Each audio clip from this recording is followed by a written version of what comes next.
And good afternoon, everybody. This is Michael Filighera. I am with logicalsignals.com and also tradershelpingtraders.com. And this is the Elliott Wave update for the NASDAQ 100 for Thursday, July 15th, 2021. I am starting on my maximum monthly chart today. And here's why. I have been doing some research and updating of charts as I'm working on e-mini book or ebook. And within that book, the title is You Are Your Own Guru.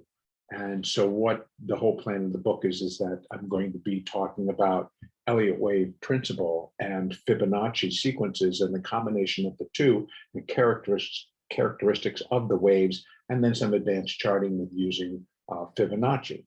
And in doing that, I have put in this ebook, I'm using the Dow Jones Industrial Average, the cash market, and I'm labeling it all out.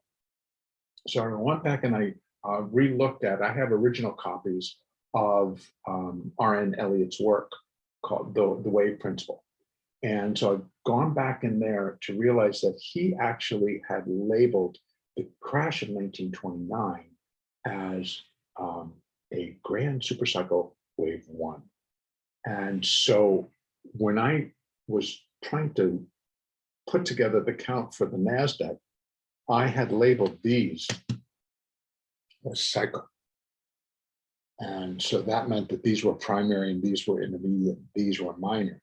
And I started to run out up here at the top. And I was getting to the point where I can't add anymore because I can't go any lower. And then we sort of got something that was a little bit bigger today. So I've gone back and basically I've not changed the direction. I've not changed the intensity. I've not changed anything other than the degree of the label. So this is Supercycle Wave 3, Supercycle Wave 4. So from the bottom in September of 2002, we have been putting here in the NASDAQ a Supercycle Wave 5. And that is even bigger than what I was thinking, that we're wrapping up a cycle, wave 5. So from here, we are in cycle 1, cycle 2. So we're still in that cycle 3rd wave. So we got a while before this particular 5th supercycle wave 5 is over. We have a cycle wave 3 top instead of a primary wave 3 top. So I've gone up one more degree. So within this cycle wave 3, there are 5 waves of primary degree. And within each of the primary impulse waves, there are 5 waves of immediate degree, and then so on and so forth as we break them down. So now I'm going to immediately start to go down here so that hopefully you're following me and this is all going to make sense. Because now we are in, go to the weekly, sorry. We have finished primary wave 3 and then primary wave 4 at that first pandemic low. So when the pandemic first came to the States, it really got bad real quick. It just took 38% off the value of the NASDAQ. And that was primary wave 4, not intermediate. So I'm just raising the degree, not the count. I'm just taking the entire count up a degree. Still going to have the same impact and still going to have the same end story, just going to be a little bit bigger. And it now gives us additional room here up at the top. And I'll show you that again in a minute. So we are now in primary wave 5, which is sitting to finish a cycle wave 3. So still major high, major top. We're going to do a cycle degree 4th wave correction and still looking for it to come here, but it's just going to take care of that bigger requirement. And so now within this primary 5th wave, we have 5 waves of intermediate degree. They've been counted out the same, even in the internal, I've dropped it. Minor 1, 2, 3, 4, 5 for intermediate 1. Minor 1, 2, 3, 4, and 5 for intermediate 3, and then intermediate 4. So now We are in an intermediate fifth wave, not a minor fifth wave, an intermediate fifth wave, up off of, one more time, the 4 hour, up off of an intermediate fifth wave off of the lows in mid-May. So we're in an intermediate fifth wave, and in that we have minor wave 1, minor wave 2, and then this minor third wave subdivides big. And this took care of a lot of problems I had trying to count this thing and make sure that it was correct and that I was including all the subdivisions. Well, it was all just basically several subdivisions within that first wave. And now I'm going to break it down and see if I can include it. Well, it's right there. So this has gotten many different labels on it, but right now it is the sub-minute wave 1, or the first minute wave 1 of, minute wave 1 of minor 3. So I should go back and I will take the little tips off of it, but I'll leave it on for right now. So minute 1, minute 2, minute 3, big rally, and it changed it around. Minute 4 and minute 5 now is complete. With that was there before, but I changed that top label. It is the minor third wave completion point, because this just got a little funky and then it cleared up. It's big enough and it stopped within limitations of only getting into this fourth wave. And if it was the beginning of a larger fourth wave, first of all, it would take longer to unfold. But this unfolded quickly and came into this fourth wave, which really leans towards how I just revised the count. So instead of this being a fourth wave or a wave 2, this remains 5. That changes into minor 3, and this is the minor fourth wave correction. What does that tell us? That we do have a final minor fifth wave yet to do. And that actually fits well within for the S&P as well. We needed to extend the S&P, or it was really just going to extend all on its own.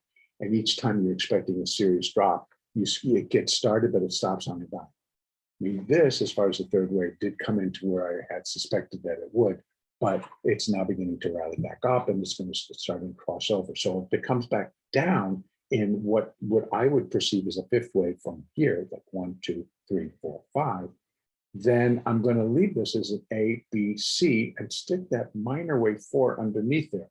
So it just changes the focus from looking for some intense downside here that's going to wipe out all this rally, when twice, 3 times, we have seen the buyers come storming back in, the buyers come storming back in, the buyers come running back in. They aren't storming so much that they come running back in, and then each time getting rejected. And then there was a vicious little buy.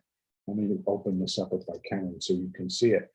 It was right here. Produced a doji, which gave us the green light to go smack the market lower again. But this thing ran all the way up in 30 minutes from 14,790, we'll call it, up to, basically 120 points. Because 790 to 890, 100 points. Like liquidity split, boom, and then failed and dropped all the way back down. So there were these strange little things that just really kind of put a pause into what are you doing? The buyers are still just as strong as they have been, and they are remaining to come in. We still have all the big boy earnings, all the big Amazon, all the big Apple, Facebook, Google, Microsoft, Intel, NVIDIA, Netflix, a lot of them, well, all of them, but a lot of the titans, a lot of the big players. And they've been kind of stepping into Amazon and Apple. Regardless, they did it again today. They pushed Apple up to 150. They're not, yes, it's come off, but not great shapes. It's not really dropping out of the sky. So with all of this, putting it together to what I possibly could interpret to what's happening, it's coming back to me that this is corrective, as it should be. We finished 5 there, a minor third, but it was a 5-wave structure up to that level. So we finished that. And that, because of the size of it, it really should have just maybe pulled back into here and see what it's done. So it's gotten much bigger, and it told us it was going to get much bigger just by the structure and how we had to count. No matter what, we had an A, we had a B, and we were looking for a C. And this is what we got a little bit yesterday, and then it rallied, and then it did this until we came in today. So again, it left us in a position of A, B, 1, or 1, 2, 1, 2, and then drop out of the sky. But that should have produced a third wave about twice this size, and it should have dropped much quicker. So when it stopped and it caught its breath, particularly right there, and then again here, it brings it into better focus, and that it's 1, 2, 3, 4, and maybe another 5, or very possibly 1, 2, 3, 4, and that's it. 5 is done, and this thing just starts to rally again. And if it does start to rally again, and it rallies intensely and can get itself back above 14,900, it's pretty much going to seal this in place as that corrective, and we're into another rally phase. And so that again, it's like, well, if that's what the market is really trying to tell me, then that's our job as the analyst to make sure that it fits, because they're not done. If they're going to go up and make new highs, obviously they're not done. We still got buyers out there. We still have people that are going to be coming into the market, and for whatever the reason, I don't care. I'm just saying that it really now does look, and the action over the last couple of days does make me feel that we still have upside to do. Again, I'm going to let the market tell me. So the counter to all of that is a continued drop, and then again, instead of this being a 3, it works out to be a 5, and or even at least a -5, and then up and up and up as far as we need to go. So all things remain on the table, but this seems to be the most likely path. Now, what does that portend for us? I will take out this downside, just remembering that it got pretty far. It got down to 1.618, which is one level, but then it got even further to 170.5. And that's a special little Fibonacci level that worked in the S&P 50 years and years ago. Not from me, so this came via somebody else. But I use it because it still is picked up, I think, by a lot of algorithms. So it comes into play often, and it held twice. Dipped below, came back, and then rallied right up off of the fight. Now that doesn't mean that it can't turn around and come back down and go right to this level, where wave C would then be 200% the length of wave A. Totally possible. And still be a -4. And still be done, and we start to rally. So these are the options for tomorrow. We could see a continued rally, and for this to be a 4th wave, it could not come back up about 14,862, because that's where wave 1 finished. So it can't break that. If it does, then this is all we get, and the rally is back on. Okay, so what I can put onto this now is I'm going to take off that drawing, take off that extension, and I'm going to put on an extension that includes minor wave 3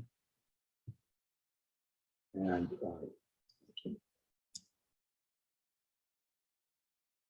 this bottom thus far. Okay, so I'm going to go here. That's not going to work. Tools. So we'll go from the bottom of wave 2 up to the top of wave 3, but it's going to give us a much higher number, guys. But hey, the things that happen. All right. So now we have to go back down to the hourly and start pulling this open. Now you're looking at 618. There it is. Now I'm not saying that this is exactly what's going to happen, because we've had numbers at 15,112, 125. So here we have 15,183. So basically 15,175 to 15,200. And we've been within $4 of 15,000. And I think if it got over there, we would have a blast, like a rocket blast off to get there. And that could come on Apple earnings, that can come on Amazon earnings, it can come from a lot of different things. So once again, if that completed the fourth wave under this new count, and trust me, I got all counts still available. And so, but this is the one that I kind of want to just work with for a couple of days and see if indeed it is not what is going on and what the market is intending to do. So downside again should be limited. We may get down below 14,700, but even down closer to 14,656, very possible. It's still within the realm of the previous fourth, and that's what I look for. And that actually goes down all the way to 14,544. So we could have a slide. We have another 200-point slide here, and still fit within the framework for the rally to pick up and go to the highs.